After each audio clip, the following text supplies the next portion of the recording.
Welcome back to the Tech Startup Network podcast. Joining me today is Dylan Morris, the founder and CEO of Stone Power Technologies. Prior to starting his company, Dylan has built and run manufacturing companies since high school, scaling manufacturing at Anduril and leading hardware delivery as head of manufacturer at Rainmaker, shipping every drone, dispersion system, and radar. Dylan, welcome to the show. Thank you so much for having me. I actually really appreciate you having me on and excited to chat about hardware and reindustrialization. Yeah, absolutely. So I'd love to have you start off by sharing with our listeners more about who you are and what you're building at Stone Power. Yeah, of course. I started off, I've kind of been building my whole life. I always had a hammer in my hand. In high school, when Dad and I started a business together, he developed this like water filtration product, which was really cool, but like we didn't know how to make it. And so he came to me over a summer and was like, hey, like, let's figure out how to make this thing together. And I ripped apart a cotton ball rolling machine and did a whole bunch of souped it up and spent the whole summer kind of figuring out how to make this kind of novel filtration thing. I just fell in love with engineering. I fell in love with, in particular, manufacturing engineering, Hmm. because it's not just like how do you solve this problem. It's like how do you solve this problem economically, right? Hmm. And actually like make money doing it. Yeah. So the techno economics is what really caught me. Since then I've just been building. Went to school for it. Went to Lockheed and Anduril, all these other places you just mentioned, and I just am super passionate about making things with my hands and bringing teams together to make America better that way. So. Oh, I love it.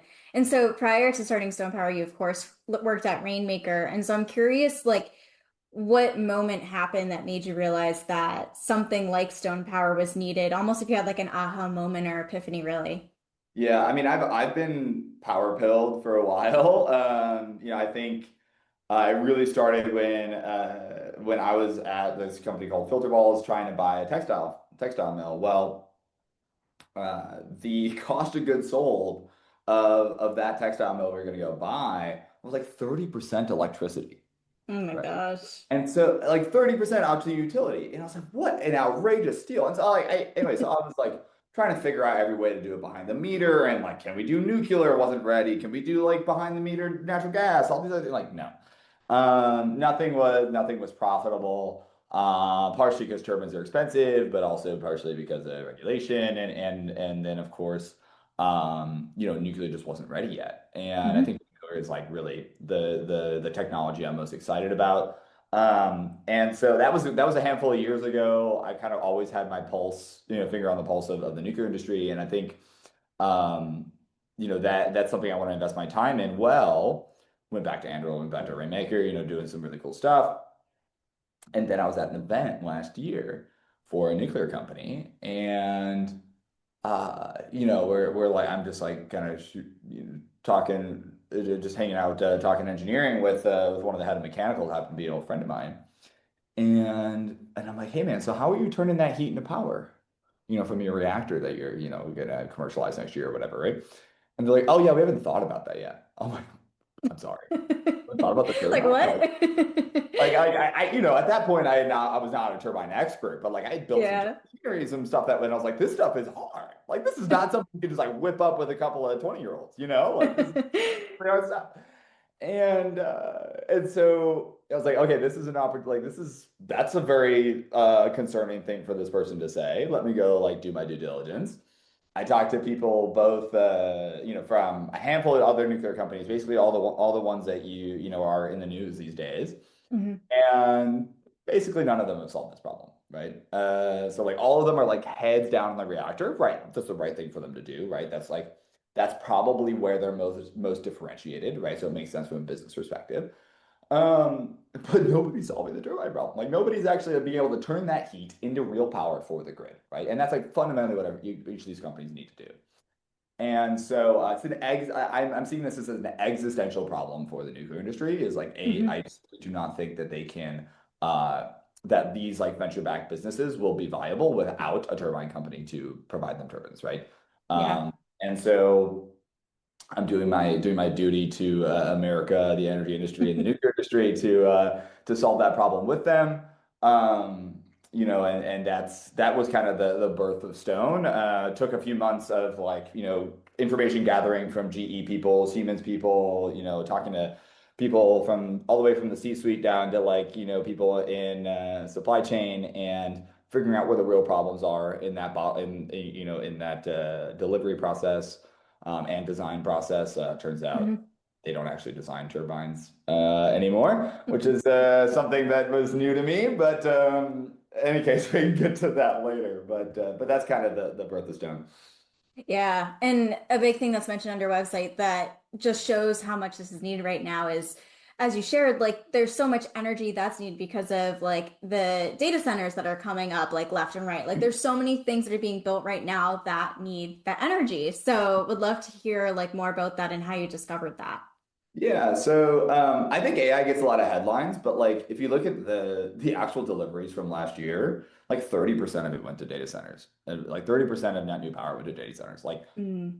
And like maybe it might hit like 60 this year, but like there's still massive markets out there that still need energy, right? This is oil and gas, this is mining, this is, behind the meter for manufacturing plants, whether it's steel or, or aluminum, right? Like there's all of these base levels material inputs into our economy are Hmm. just energy repackaged, right? So so that like I think obviously AI is getting a lot of headlines, but there's still a massive market outside of it. And so that's again like starting from when I was in the textile industry, right, seeing how energy intensive that was, and then and like obviously nobody knows about the textile industry, and like that's like a super kind of niche thing. And so that was the beginning of that, and then went into and then now it's just like reindustrialization of all sorts, right? I mean, like people are Hmm. turning on new steel mills, they're investing in new like titanium purification and smelting and all sorts of raw base materials that need to be produced here in the United States, and all of it is energy intensive, and rightfully so, right? And so like we Hmm. need our energy independence to be able to deliver our manufacturing and our supply chain independence. Hmm. Absolutely. Yeah. And I feel like that also, in a sense, comes into play when it comes to like national security, not having to depend on other countries. I mean, being able to have, as you shared, our own energy independence and not being sending our money and whatever else resources elsewhere when it really should be American focused. Yeah, absolutely true. And yeah, that's something that obviously from my time in the defense industry is like very important to me. I'm Hmm. like I bleed red, white, and blue, right? I'm very, very, very patriotic. Um, everybody's getting Friday off this week for our the birth of the 250 years. So um, yeah, I think it is incredibly important that we have independence, and like we're seeing the positive impacts of that just by being a net exporter of liquid natural gas, right? Like Hmm. it has been such a boon. Like we've had billions of dollars in investment just by additional drilling. We've had billions of dollars investment in like the liquid natural gas as well as an immense amount of export revenue. We're now the largest exporter of liquid natural gas, and like it's been great for the economy, and has been should be bringing down prices at the meter here soon enough. It takes some logging to get it done, but yeah, I that is certainly you never start a company for one reason. Yeah. It's always a dozen, and that is certainly a big portion of it. Totally. Yeah. And I'd love to talk more about like the product iterations because every founder I've talked to, they've all said there's always a pivot somewhere. Like it's more normal to pivot than it is to not pivot. So I'd love to hear if that's something you experienced, if you had to change gears as you started building out Stone. Yeah, good question. I think it's much more costly to do a pivot in hardware. Yeah.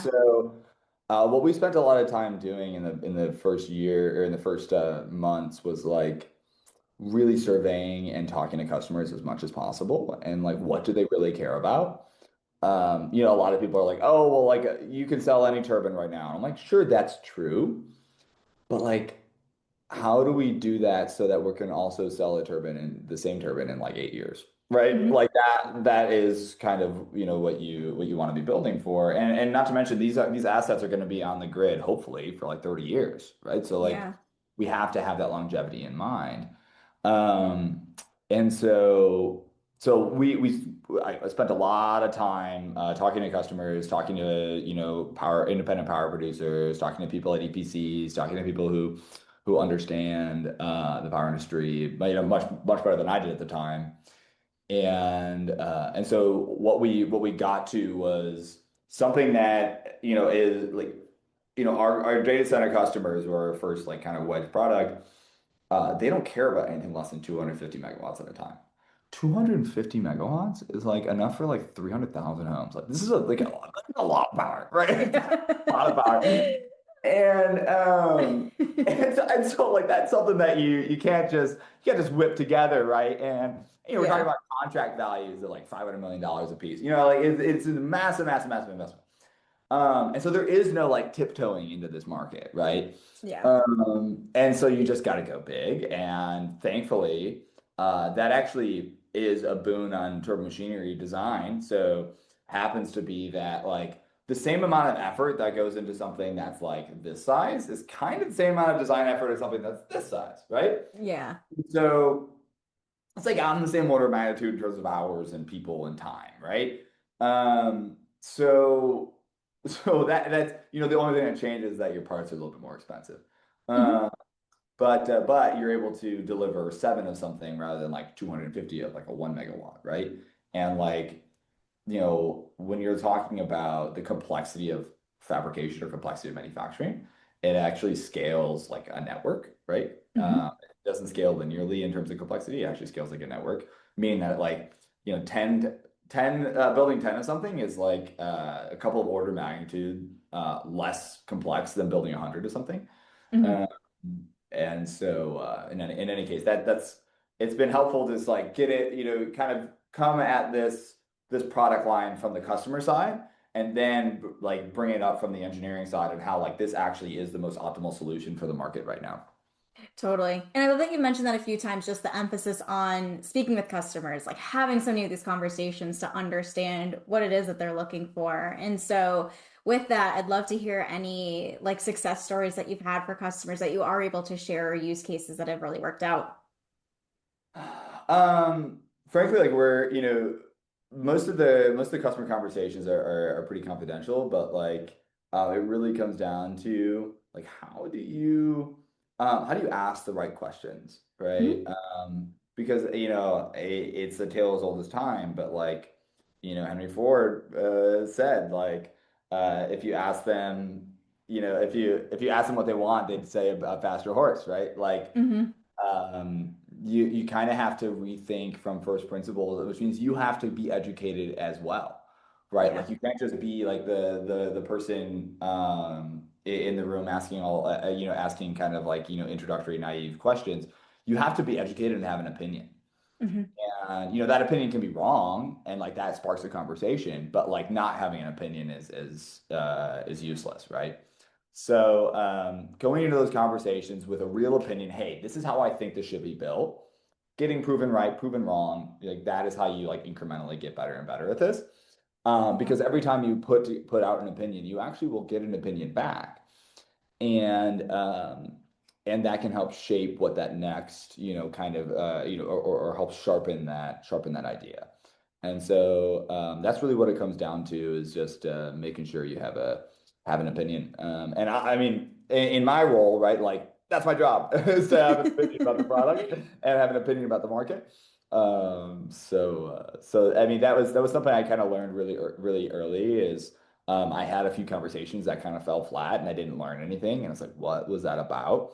Hmm. Talk to, talk to all my founder friends. And like, I think that's like a very key nugget that as a, young founder or a young product manager, whoever is, really ought to learn. Definitely. Yeah. And manufacturing, I view as like a legacy industry where I think there's still a lot of people that are hesitant to change. And I think now, especially, I mean, there is a big movement, of course, the reindustrialization movement, that things are changing. But is that something that you ever faced where because it's kind of something that's always been done that way. Did you ever kind of get pushback on that? So I did. I have a bit of a contrarian view on this. Like, I actually think the reason why that is a prevailing narrative is because it's been tried poorly to influence change. Hmm. So I'll give you an example. I was at Lockheed. I was a young quality engineer straight out of college, and I had this. We had the CNC programmer who actually programs like the machining centers, and he's been there for like 30 years. He was one of the first hires in this facility. Incredibly brilliant, but also pretty abrasive. Hmm. And so I'm like kind of shaking in my boots when I go to talk to him, like, hey, I got this part, like, Yeah. by the way, like this is wrong, and like we need to fix it together. Um, and long story short, I sit next to him for 45 minutes where he is quite abrasive and telling me to leave. But I'm like just sitting there patiently, like, hey, I'd like to do this thing, and I'm like hearing him, be upset about everything that isn't my fault. And any case, so I sit with him long enough, and all he wants to do is be heard. All he wants to do uh, is like have the problem solved in the way that he's been wanting to solve them for decades, right? Yeah. And so it is not about, hey, we need to go solve this. We need to go solve this like throwing software at it, and like, hey, we have to have people who are coming with MBAs and help solve our financial engineer our way out of this. Like, no, like it comes down to you have to get on the factory floor, right? No matter who you are, like especially if you don't have manufacturing experience, you have to get on the manufacturing floor. You have to sit next to these people that are incredibly brilliant in their own ways. They have incredible amount of experience, and they like these are like the real and this goes for every manufacturing industry, not just obviously the machining and heavy metal stuff, but pharmaceutical, food and beverage, right? There's textiles. Hmm. There are experts in all of these fields, and they love it. Like they love to build, right? That's why they're there. That's Yeah. why they've been there for decades. And so sit next to them, and usually you'll like they have some what I would call trauma, right? About like people who have told them how to do their job, and have been wrong, right? And so sit next to them, learn, and um, find a way to bring them into the problem solving, right? Yeah. And that is how you succeed. That is how you succeed. But whether you're, quality or manufacturing engineer, in some big corporation, or you're a founder trying to, build something in this industry, is you have to get down to bare metal, and you have to talk to people who are actually doing this day in and day out. Um, and then like, elevate those people to actually solve those problems. Like the biggest impact I think I've had at across my career is finding people who have great ideas and then giving them the tools to go solve them on their own. Like, man, Yeah. how empowering it is to, and it's been done here at Stone. I've got, turbo machinery engineers who have been doing things the same way for 30 years. And then I give them, a Claude subscription and, an open credit card, and I say, go solve this problem. And they're just like, I can do it myself. Like I Mind have the blown, yeah. responsibility, right? Like I have the agency. What an incredible unlock. Mhm. And they just push so fast, so hard. They're incredibly motivated. They want to go, like that's what they've been doing. That's what they've been wanting to do for decades. And, Yeah. and the same will hold true for the manufacturing industry, but you have to give them the right tools. You have to coax them to be, excited again, and really get over that barrier of of them thinking you're coming in to tell them how to do their job. I think you worded that perfectly. I love that phrase that you said of like get on the factory floor because as you mentioned, it's like people who have been in these roles for decades don't want someone who's never even done their job to come in and tell them what to try to do. So I really love that you emphasize that of like speaking with these people, working alongside them, and giving them the tools to help build the solution and be part of it. And frankly, actually, be one of those people. right? Yeah. And by even I don't even like the way that I said those people, right? Because like they're just other humans that have a different job, right? Yeah. Um, so like just be one of them. Like go out there and like just learn how to run a CNC machine, like or like learn how to tweak the controls of this of this conveyor belt. I don't whatever Hmm. the problem is. Go learn those tools. Go learn those Yeah. tasks, and you're no better than them, right? And be humble, be smart, but be humble and go solve the problem where it is. Absolutely. And also too, you are a younger founder, and I love seeing that. It's just like the rise of younger founders. I started my company 10 years ago when I was 19. So it's like really gratifying to see so many other people coming up and also starting things in their 20s and whatnot. And so I'd love to hear your experience with that and how you think that has benefited you being a younger founder compared to starting Stone, perhaps later on in your career. Um,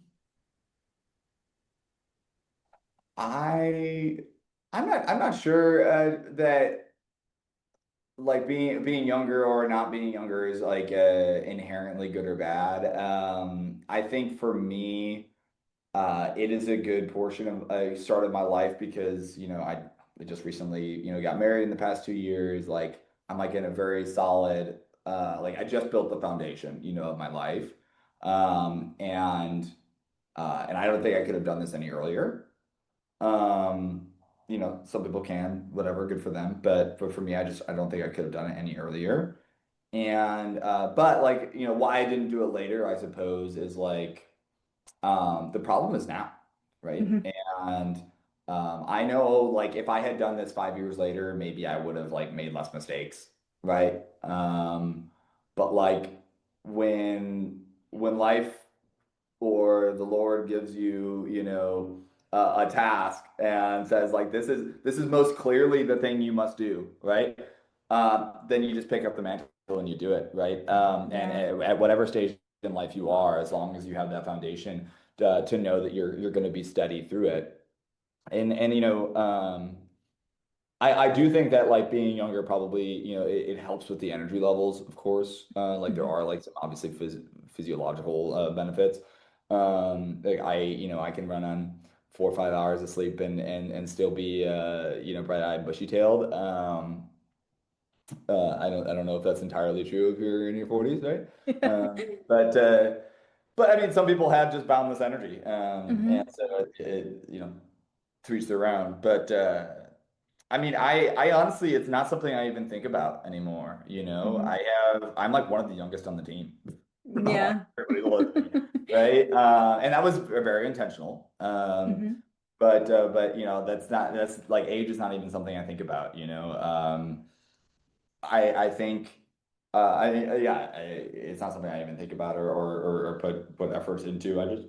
This is the task that was given to me, and this is the task that I found, and that's what I'm up to do.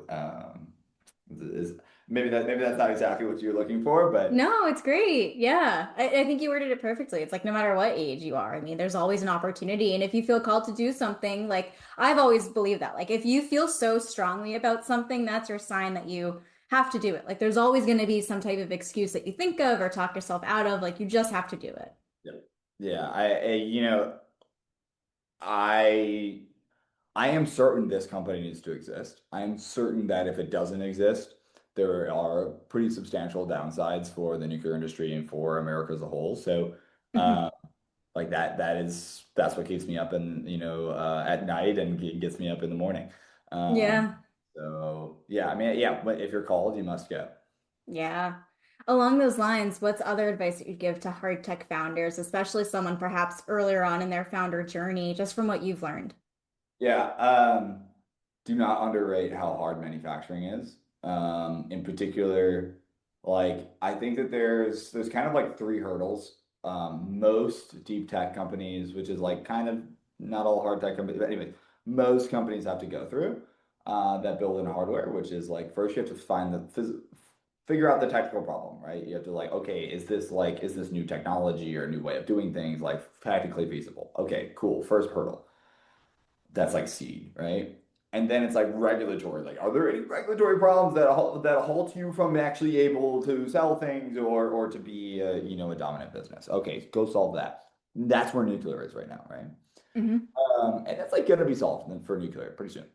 And then third is like, okay, now you have product market fit, you have a technology that works, it's really cool. Go make 1,000 of them. And that is an entirely different problem set, right? And like some businesses can be built to go to 1,000 quicker, Hmm. and it actually comes down to culture, right? It entirely comes down to culture, um, and and so much of it is about. I wrote a piece about this on my Substack, but like so much of it is about like how do you hit goals and have the or how do you set goals and have the discipline to hit them? Hmm. Um, Manufacturing is about reliability.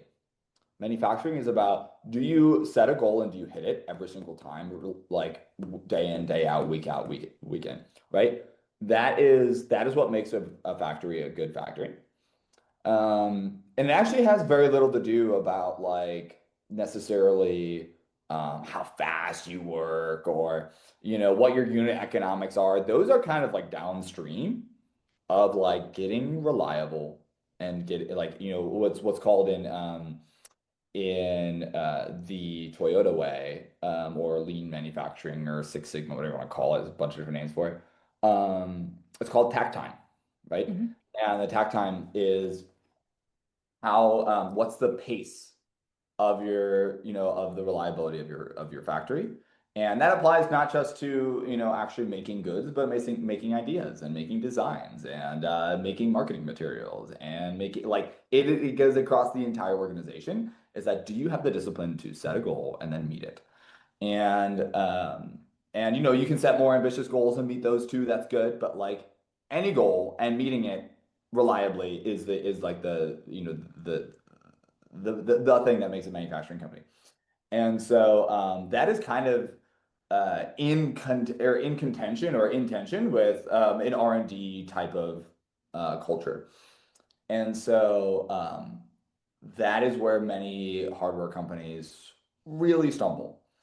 And that is when you're translating from technology works, regulatory works, now you're going to manufacturing is like you're going from an R&D company to a manufacturing company.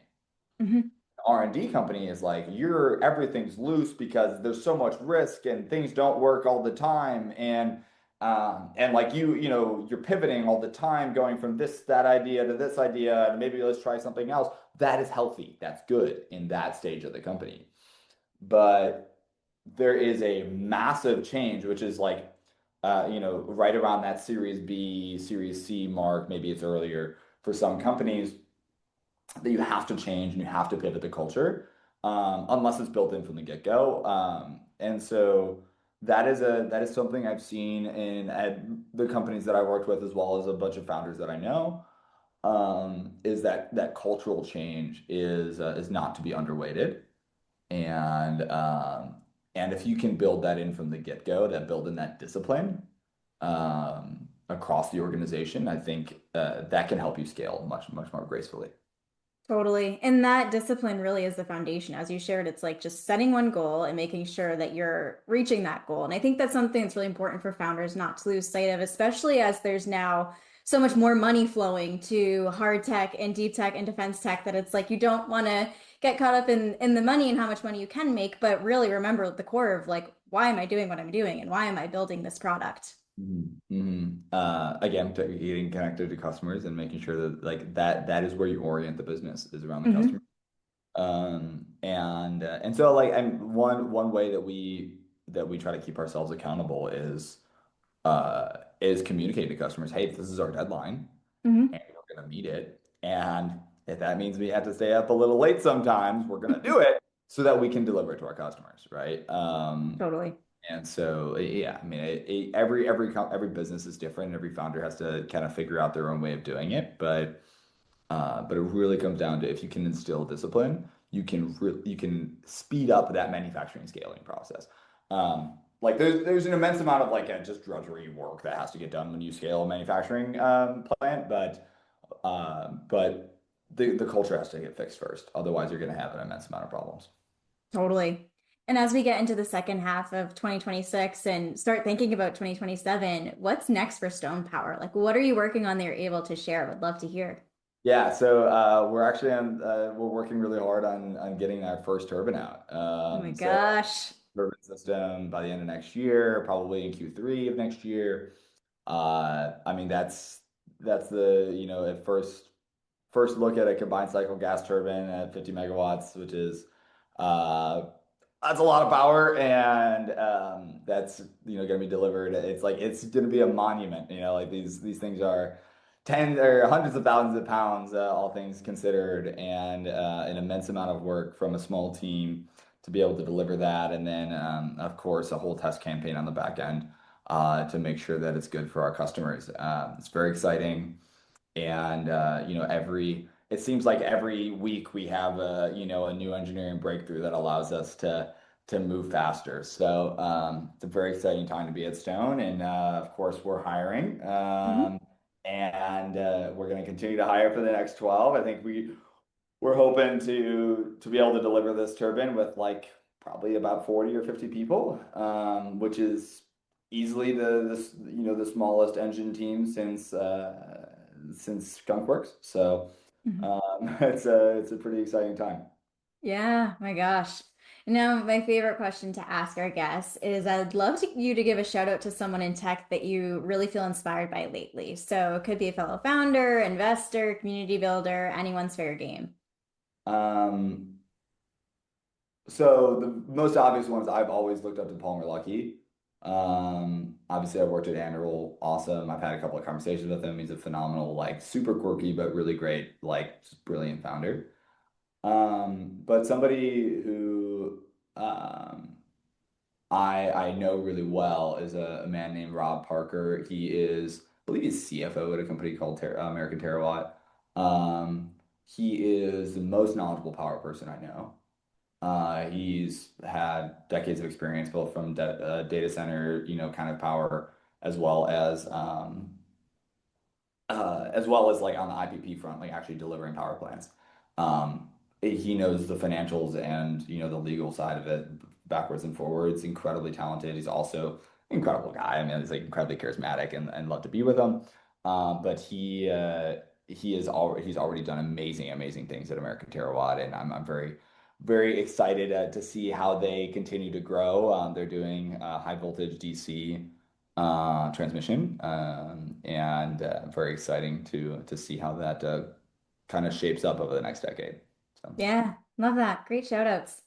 Dylan, this has been such a good episode, and I've so enjoyed having the opportunity to talk about all things stone with you. And I'd love to have you share with our listeners where they can find you online because I'd like to connect. awesome. Yeah, so you can find me on X. I think I'm Dylan Morris or Dill_Morris, something like that. Also stonepower.us or underscore US on X. That's where we are mostly. Obviously, you can find me on LinkedIn, but and then of course uh, our website is stonepower.us. Okay, so that's a great place to find us if you're looking for a job, looking to buy a turbine. That is a great place. And then lastly, just thank you so much for your time, Ashley. It's been a great time. I'm glad that we were able to find time together and talk about some reindustrialization and some important topics to the United States.